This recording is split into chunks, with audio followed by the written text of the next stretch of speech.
If you or a loved one is struggling with addiction, please call Parents and Addicts in Need at 559-579-1551 or check us out online at painnonprofit.org. Follow us on social media at Pain Nonprofit. Please subscribe to the podcast and share with others wherever you get podcasts and on YouTube. To donate, please click the link in the description and help us save more lives gripped by addiction. So I tried to self-medicate with drinking, and the substance abuse actually came in after the suicide attempt. That's when it was known, okay, something's going on with her. She needs help. So I was actually put on 6 different medications, and it was brutal for me. I was really numb. I couldn't function right. And it affected my memory. I left a space heater on and actually burned my house down.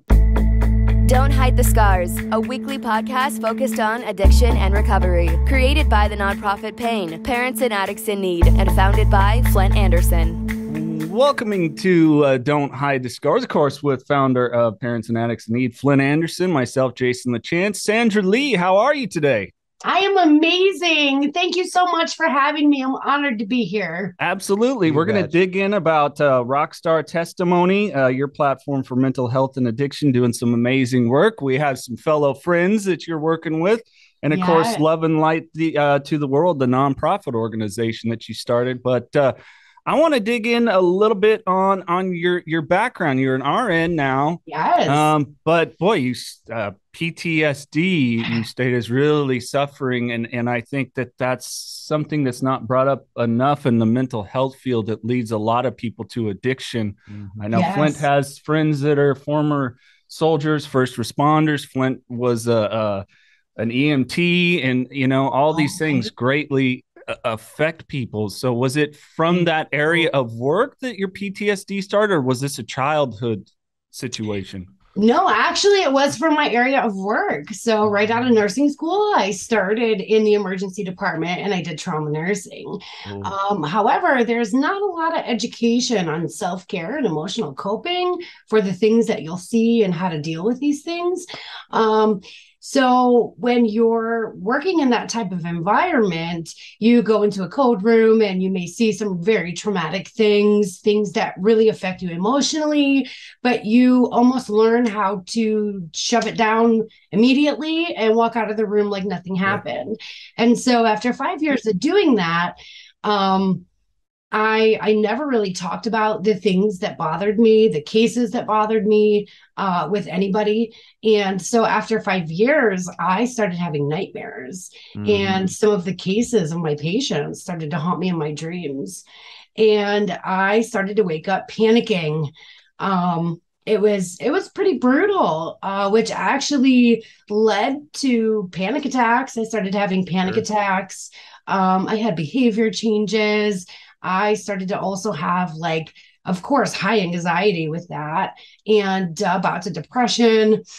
And I suffered in silence because of a lot to do with stigma and being ashamed that something was wrong with me. And while it was all happening, of course, I didn't put it together oh my gosh, I have PTSD, because it's happening to you. And so I suffered in silence. It started to affect my personal life. It started to affect my professional life. I began to have panic attacks at work. I would go in the bathroom when I felt one coming, and I would go in the bathroom and I would panic in the bathroom at work.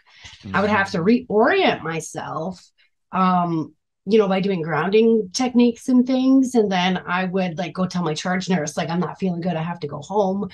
And I ended up quitting my job because of that. And for me, that was really, really hard because I loved my job. That job brought me so much joy and purpose and being able to help people. And I had to quit because of that, because I didn't have the courage to speak up for support.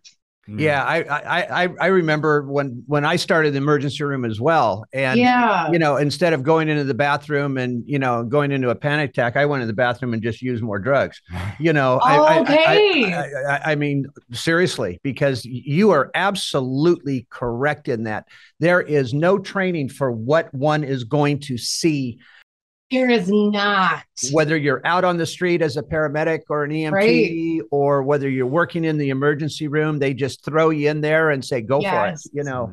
Yes. And sometimes it doesn't even have, I mean, look, sometimes it doesn't even have to be the blood and gore part of that. I mean, you know, it could be other areas of life, okay, the things that people are doing, that can throw you just for a loop. Yeah, and I think that's also why at least I don't know what it's like today, but I remember back then, the time that someone would spend as a paramedic was about 3 to 4 years, and then after that, then to quit because you just couldn't handle it anymore.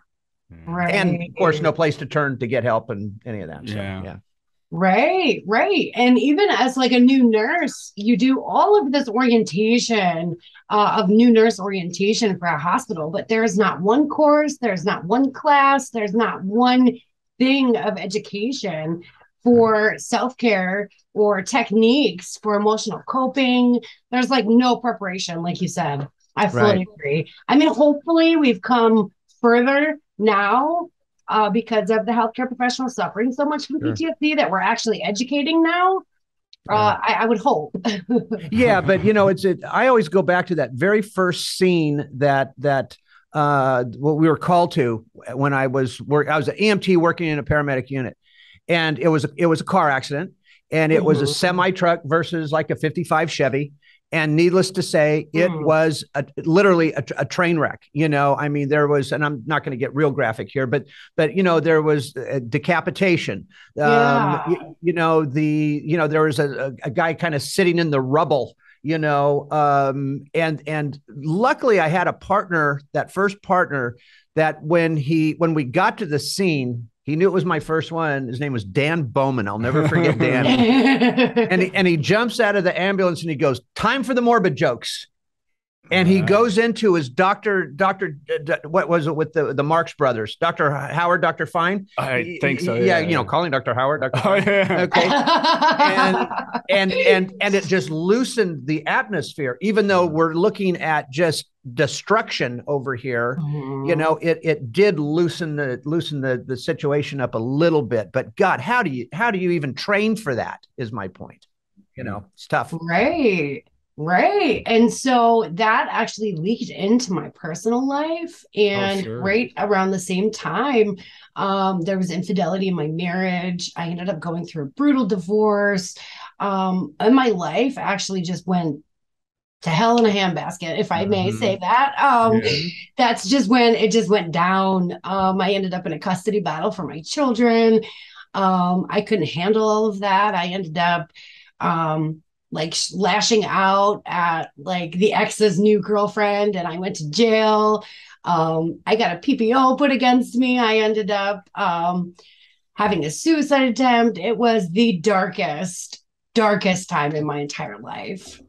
Was the substance abuse kind of prevalent throughout, or did it escalate near the end when you resigned, or, you know? So actually the substance abuse came in when I could no longer, so I tried to self-medicate with drinking, and the substance abuse actually came in after the suicide attempt.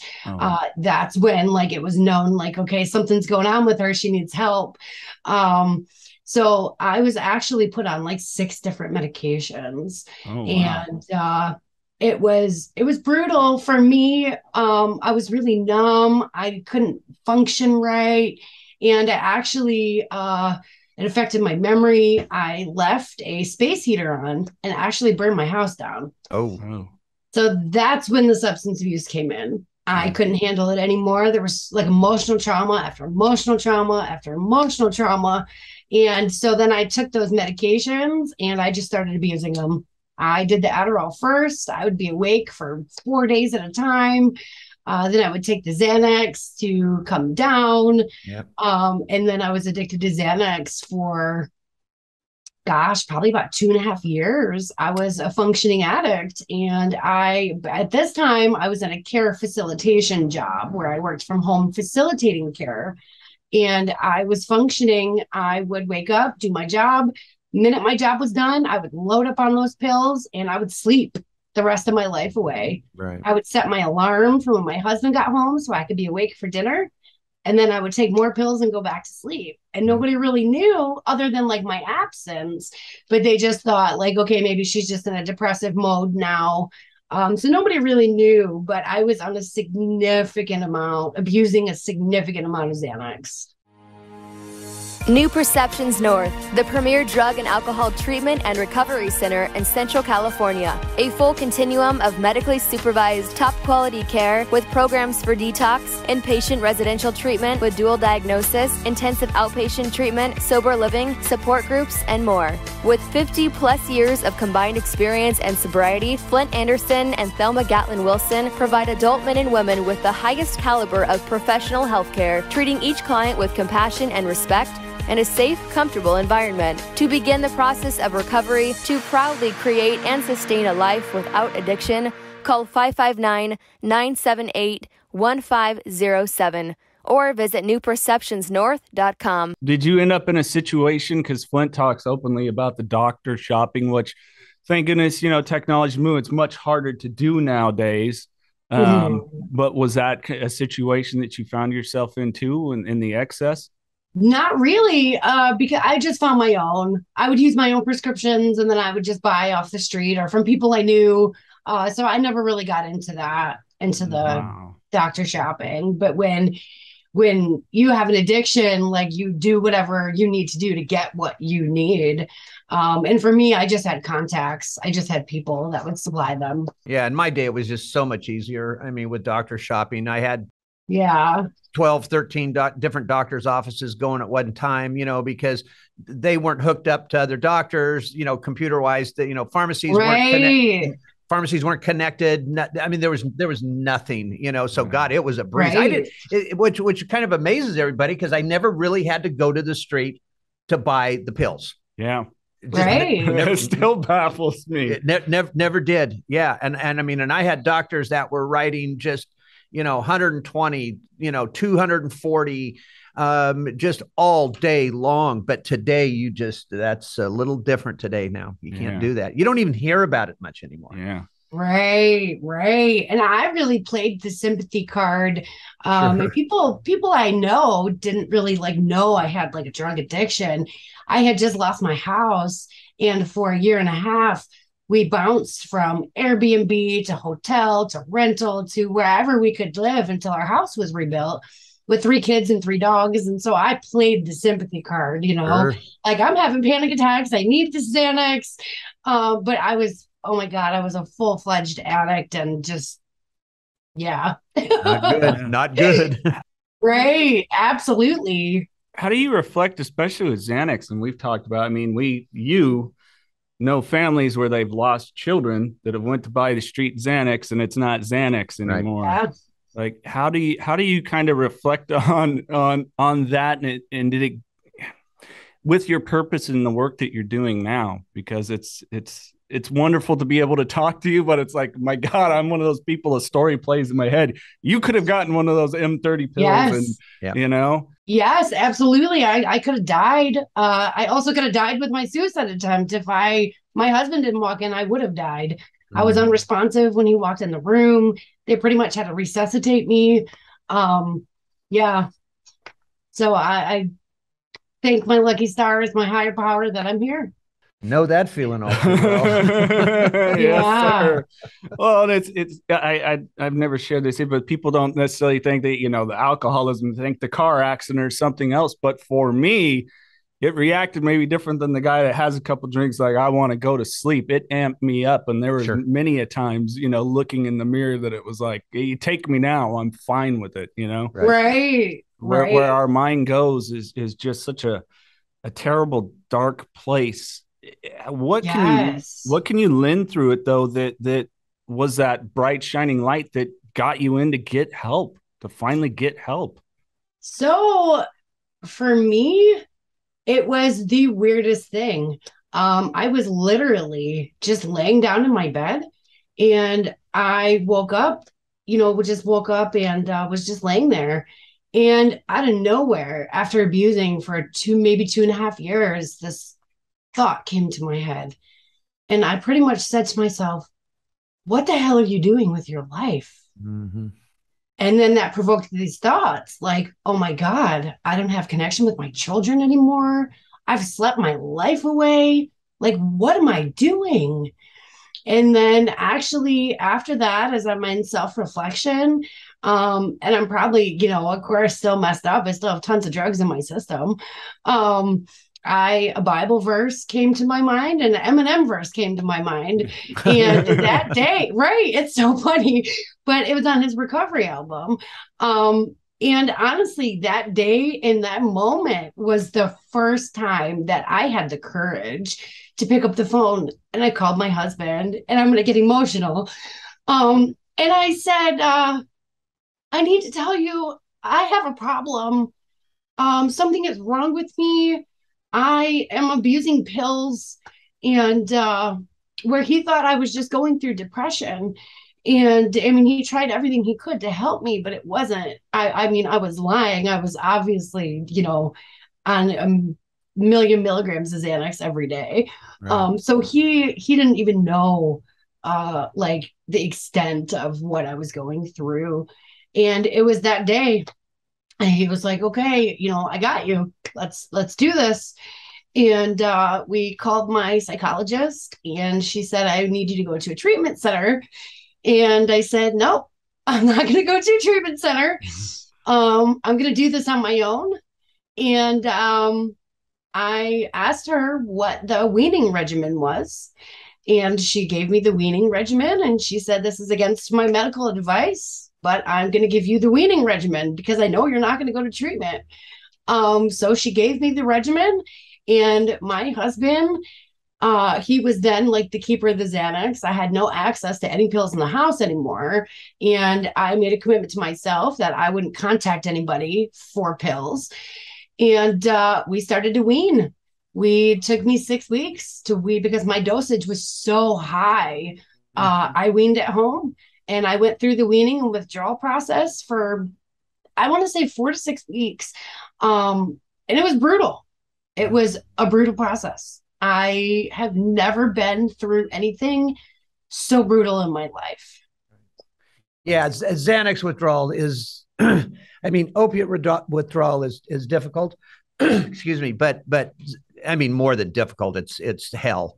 But benzo withdrawal is, and I give you a lot of credit, but on the other side of that coin, you were playing with your life right there. You're right. And I would never, ever, ever tell anybody to do that. Right. I would never, and I shouldn't have, but in my state of mind, in that moment where I was at, something in me was like, no, I'm not going to treatment. So I guess I just did the best I knew how with the knowledge I had, and I got clean. Right. Well, but that's good. That takes me down another road right now because when you were talking about that, this is what I want to say.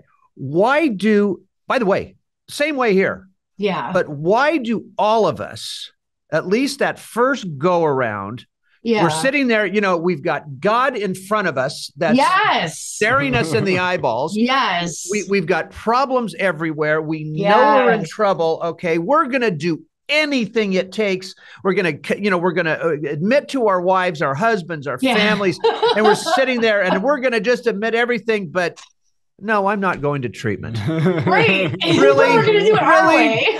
Why does everybody say no? I even go through that today with our own treatment center. Every treatment center does.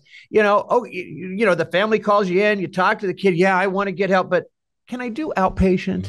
Yeah. Or can I bring my dog? Can I do this? Seriously. I mean, you get all this. No, dude, it's like, get your ass into treatment because we're going to detox you the proper way here. Right. Yes. And you're not going to go through hell. I don't understand that part of it. Yes. Yeah. I don't get it either. I don't, but I mean, thankfully that part of my brain was willing to like do something to get off of, to make a change. Right. But yeah, I don't understand it either. I don't. The addict's so you mind. got yes. You detoxed and that was it. You've been clean ever since. Yeah. So I just celebrated 2 years, July 1st. Good for you. Yeah. So after I went through the weaning and withdrawal phase, I just started doing any and everything I knew how to do. And at that time, I was so ashamed that I was a registered nurse and I had an addiction that I wouldn't go to NA right away. Right. So I started reading books. I started doing anything and everything I could to gain knowledge and strength. And I found a coaching challenge, and that's actually what helped me the most in my recovery journey. And it really helped me learn how to be authentic and how to live a life of purpose and just really a life transformation. And that's really what changed my life. Well, and I think it's interesting you put that up, the shame. How do you, with the work you're doing now with Love and Light to the World, your nonprofit that you have going to help anyone in any career field really shed that shame? Because that is a tough thing that we all have to overcome and confront and, hit that step 4 and, all kinds of other things. Yeah. So, one of our big things we just launched is our free virtual peer support groups. And those are healing circles where we encourage people to speak up, and it's a no judgment zone, and you can be anonymous or not anonymous on your screen. And we just have all these new services. And we also do resilience stories on our support platform, Rockstar Testimony. And every Wednesday we go live and we have different people telling their stories of addiction and mental health, and just trying to break stigma and shedding light, with transparency to pretty much, get rid of that shame, or make it, I don't know how to word that, make it easier, encouraging.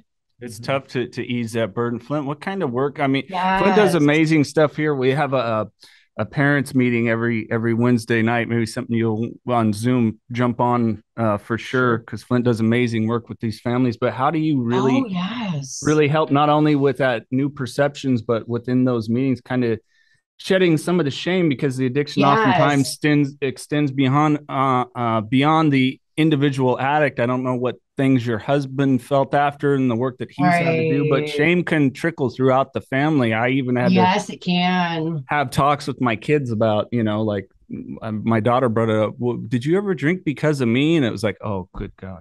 No. Right. The shame piece. The older I get, I realize that there are some things that, and everybody hates when I say this, but I'm going to say it. It takes time. It does. It simply takes time. And of course, we're a society that everybody wants it now. They want to be fixed now. They want the answers now. And I'm sorry, the answers don't come now. All right. It takes a long time. And so so when people talk about changing the stigma, there's 2 sides to that I see.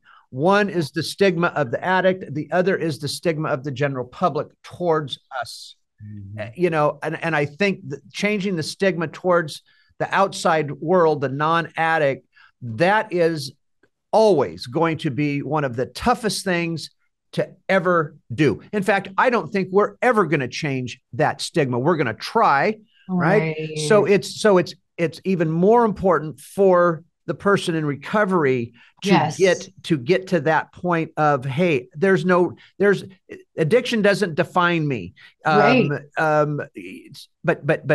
it's still going to take. And I don't know what that time frame is. It's different for everybody. I've always kind of had the attitude, "Oh, fuck them." Okay,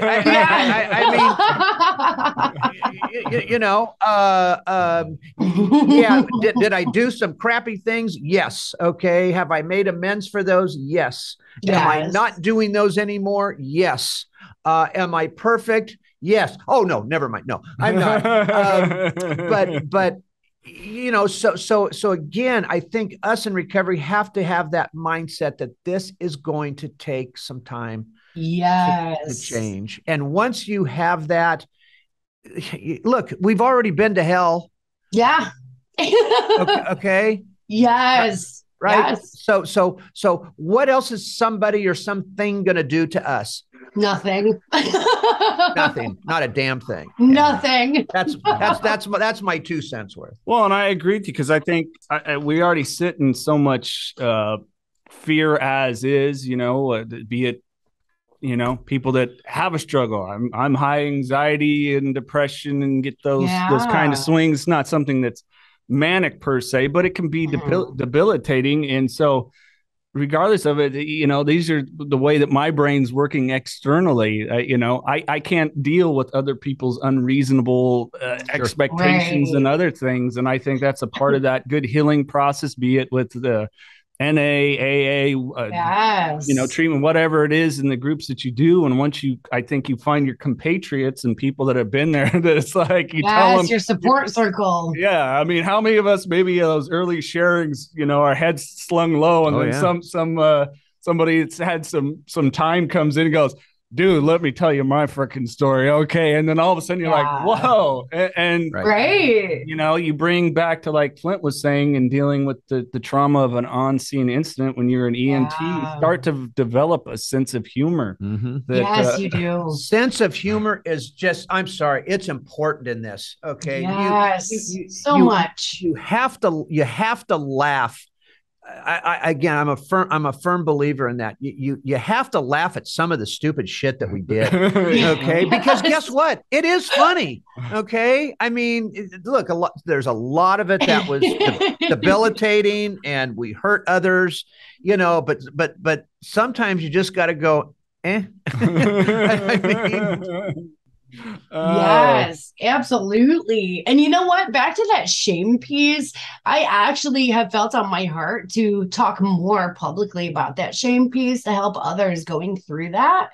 And I transparently shared what I went through with shame. Like right when I got clean, I hated myself. I hated the person looking back at me in the mirror.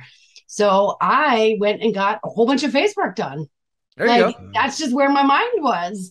And it was that shame and that just overwhelming, like, you hate yourself. And it's like when you get sober or clean, it's like you wake up to the mess you made. You wake up to your life, I guess, and you look back and you're like, what the hell? Yep. Yeah. Well, for me, that's what it was anyway. It was literally like I woke up to my life. I agree. I don't think there's any way around that. I mean, you talk about it. My problems didn't go anywhere. Yeah. And you become aware, like, oh my God, I didn't see this thing clearly. One thing I like to talk about is the toxic people, or they're not toxic, but people with toxic traits. Yes. That I kept around because it fueled my addiction and my excuses. Yes. In recovery, I had to identify and go, nope, boundary. You go over there. Nothing wrong with you. Live your life. I'm going to be over here. And that's a tough process. It really is. And you said that key word, boundary. I didn't even know what a boundary was. I literally I remember Googling boundaries. I remember buying books on boundaries. I remember teaching myself about boundaries because I didn't know. I never really had like a clear concept of what a boundary was. Go ahead, Flindt. You're like, oh no, we opened up a can. I got some boundaries now, but look, I mean, I think I can only speak for me, but in my addiction, I did so much damage, to people and family, that I didn't set boundaries for myself because I wanted to people please, and constantly do that. And again, I mean, guys, the older you get, you have a tendency to start setting more boundaries, doing more things, because like you said, Sandra, when we wake up from our addiction and all of a sudden, I will tell people today, when you wake up from your addiction, you're in trouble. Yeah. You're in trouble because there's a lot out there that you're going to have to try to repair. But you need to take one little piece at a time. And just one little example is this is a big one for guys in particular. I think, I owe everybody all this money. There's no way I'm ever going to pay this back. And I will tell them, call that company that you owe, tell them you're going to give them $5 a month. Yeah. Even if they say, I'm sorry, but we can't take $5 a month. Then your response back to them is, that's all I have. And I'm going to send it to you, whether you want it or not. Yeah. Right. Because now that puts you in a position of you're doing something, you're working towards that end goal. By the way, they'll take that $5.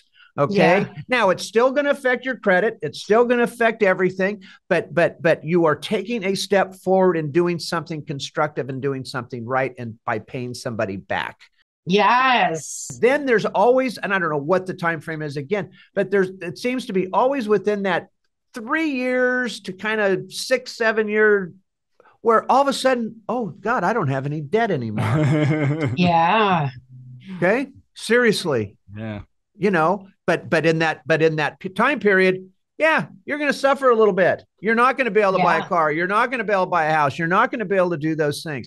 But guess what? Right. You will get it all back if you just follow a few easy steps. Mm-hmm. Sandra, question for you that gave me a good thought, Flindt. How did you rebuild your reputation as a nurse, as an RN?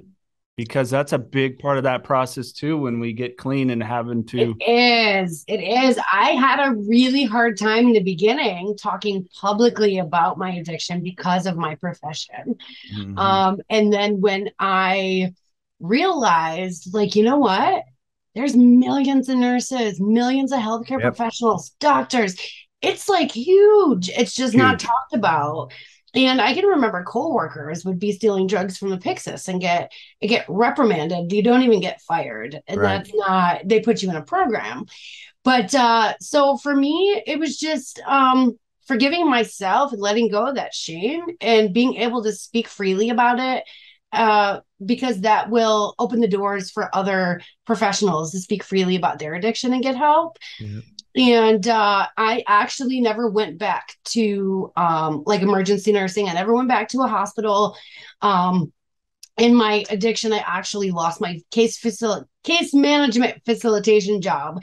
And I went, when I decided I was ready, I actually went to a mental health clinic, and they do alternative medicine for mental health.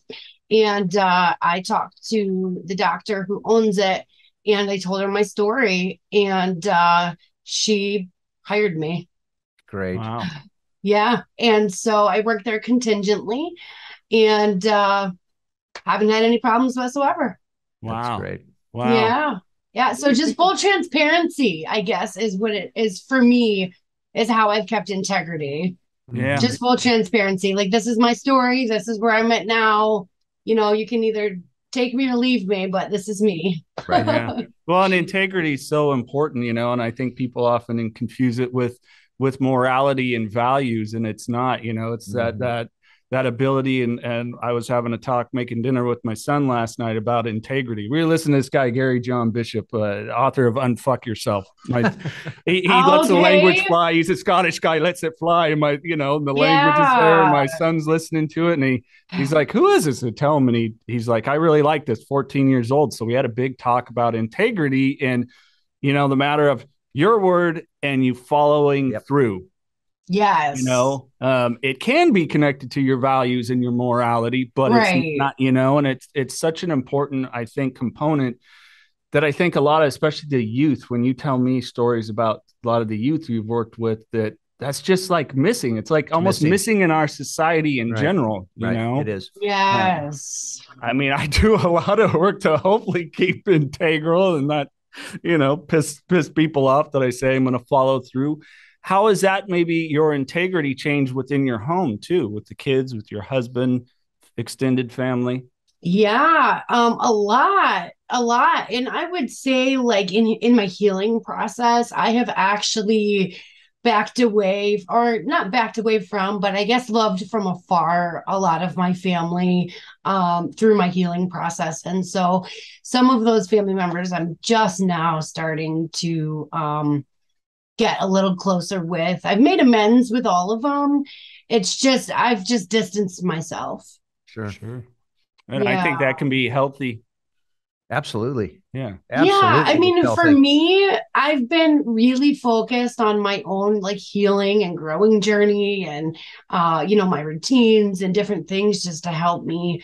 And I think like just now, like I said, I'm just getting to where like I'm showing up at parties more or holidays or, things like that. Mm-hmm. Yeah. Well, and when we talked on boundaries too, to let people know, that's not always an external thing. For me, I don't know how many times a day I have to tell myself no, period. Yes. Right. Yes. Yep. Yes. Right. Absolutely. What kind of things do you go through? Geez, Flindt, you're over 20 years sober, but what are some of the things that for you still have to employ at times to, not get too fired up or get some of those things? Me not get fired up. Okay, there we go. I know, but Yeah. Yeah. I really have to, how do I put this? Yeah. I really have to think about, like, from the minute I wake up. Yeah. I literally have to sit there and I know it's going to sound weird, but decide what kind of mood I'm in. Yeah. Because I can wake up mad. I can wake up angry. I can wake up tired. I can wake up ready to go. And so I that's why in the mornings I just like tell everybody, leave me alone. Okay. Yeah. Leave me alone for about the first hour and a half to where I can just do my morning routine. Because if I'm hit with too much too soon, then I still have that tendency to go, just I do that too. Yeah. Yes, I do that too. Yeah. In fact, I did it this morning, because I got 18 people at my house, working on it. But look, I don't care if you've got 1 year, 2 years, 20 years, 40 years. There are all these little things that one has to recognize about ourselves. Yeah. We know when we're going to go left. We know when we're going to go right. Yes. So we have to sit there and just take that, again, time. There's that word, and everybody hates the time thing, but take that time, especially in the morning, just to kind of sit there and go, okay, where am I at? Right. Yeah. Pretty simple stuff, until it's not. Right. So what helps me is when I wake up, setting my intentions for the day. I don't want to say making myself have a good day, but doing self-affirmations and just different things in my routine that just help me along. Well, but let me just say this real quick. Look, you wake up in the morning, you go through your little morning routine. Yeah. Everything seems to be fine. And a couple hours later, bam. Yeah. You get hit with a ton of shit somewhere. Yep. That's the other thing that people, especially new in recovery, I don't want to say they don't plan for, because you really can't plan for it. Right. But you have to start thinking about stuff like that. Yeah. Because and family members, they all think that this is, once you're out of treatment, you're fixed, you're cured, and everything's going to be roses again. No, it's absolute the opposite. So again, there's points during the day where it's important to take a couple of steps back. And even around here, I've told these guys, if you want to go in one of the offices where we have a couch and sit down and take a 30-minute nap. I don't care. Yeah. I think that's important for all of our mental health. Yes. And actually what I do midday meditation. I'll just take 15, 20 minutes and just go do quick meditation. And that kind of helps me reset and rebalance and refocus. And that helps me. So that might help somebody else who's listening. Well, and I think it's a lot of that figuring out mastery of self. We've altered our reality. Yes. Now we're stepping into a new way of thinking. So the way that we're going to interpret reality and everything else, like this morning between traffic, kids, ex-wife, work, all this. I walked in the office, went, I'm making a cup of coffee. I put in some heavy metal music in my earbuds, read my emails, and sat. That's what I needed. That's right. Because we need to start knowing ourselves much better. And it's it's work, but it's also a beautiful thing when you start to get more of it, because you ramp your level up more and more of what you can achieve, accomplish, and be of service in hopefully, having a great purpose that helps other people. Right. Yes, absolutely.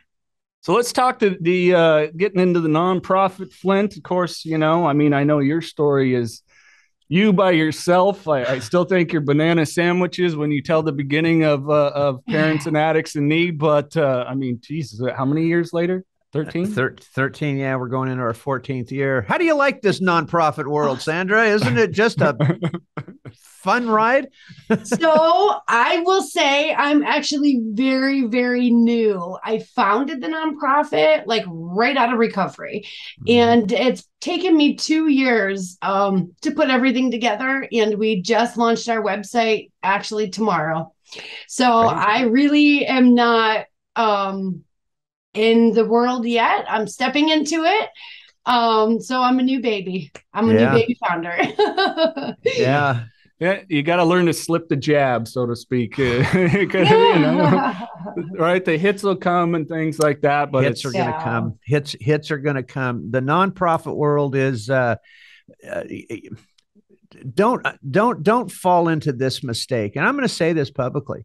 A lot of people out there think that because you're a nonprofit that you cannot charge for your services.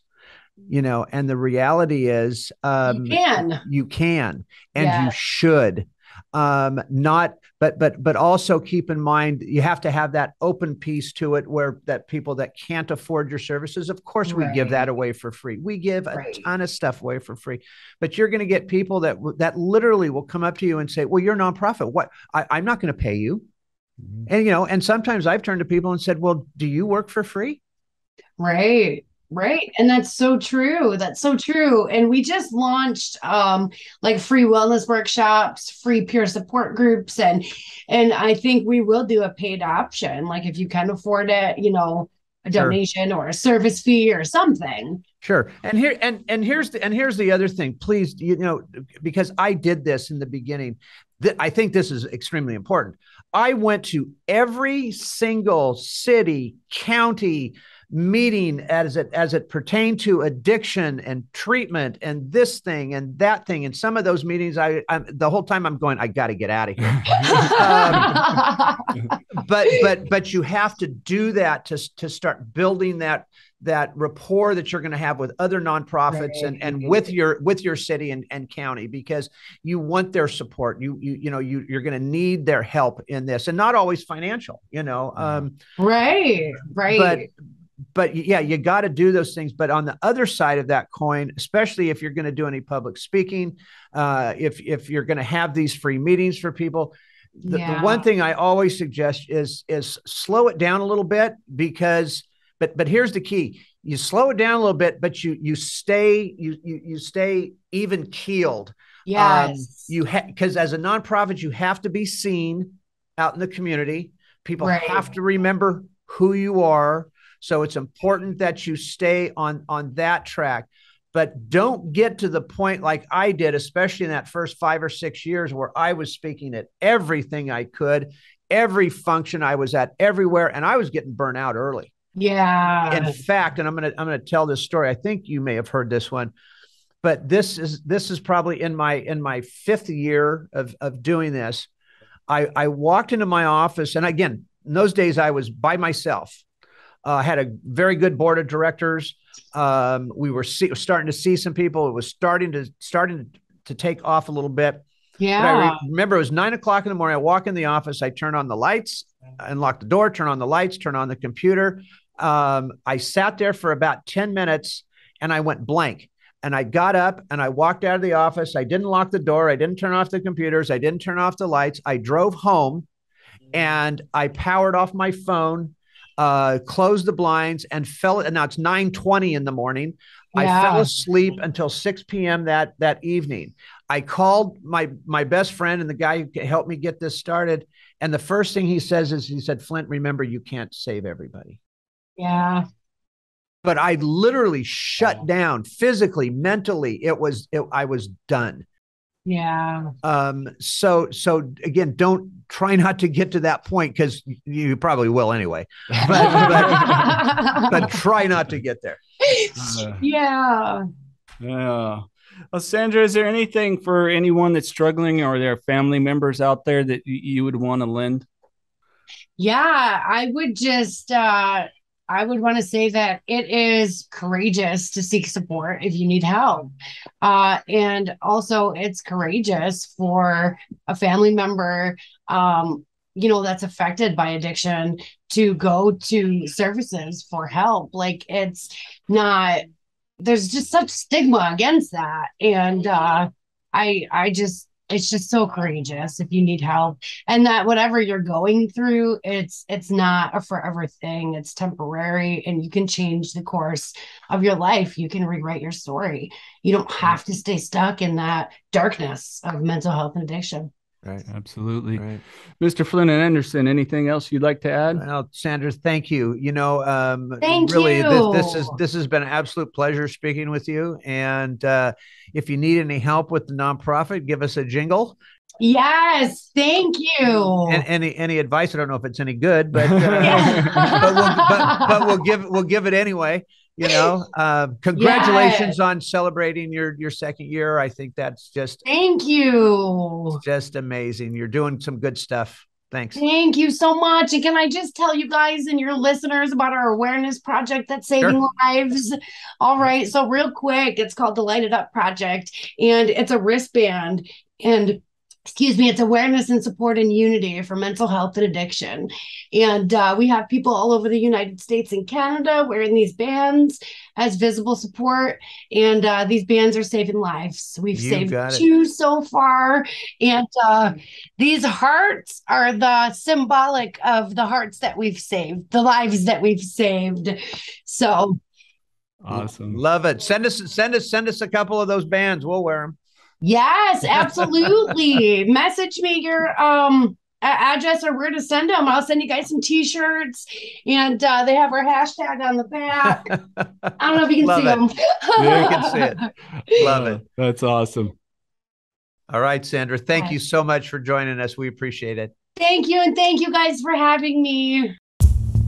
If you or a loved one is struggling with addiction, please call Parents and Addicts in Need at 559-579-1551 or check us out online at painnonprofit.org. Follow us on social media at Pain Nonprofit. Please subscribe to the podcast and share with others wherever you get podcasts and on YouTube. To donate, please click the link in the description and help us save more lives gripped by addiction. This podcast contains the views and opinions of hosts and their guests to the show. The content here should not be taken as medical advice. The content here is for informational purposes only.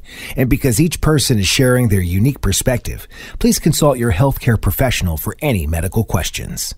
Views and opinions expressed in the podcast and website are our own and do not represent that of our places of work. While we make every effort to ensure that the information we are sharing is accurate, we welcome any comments, suggestions, or correction of errors. Privacy is of the utmost importance to us. For those wishing anonymity, people, places, and scenarios mentioned in the podcast have been changed to protect confidentiality at the request of certain guests. This website or podcast should not be used in any legal capacity whatsoever, including but not limited to establishing standard of care in a legal sense or as a basis for expert witness testimony. No guarantee is given regarding the accuracy of any statements or opinions made on the podcast or website. In no way does listening, reading, emailing, or interacting on social media with our content establish a doctor-patient relationship. If you find any errors in any of the content of this podcast or blogs, please send a message through the contact page.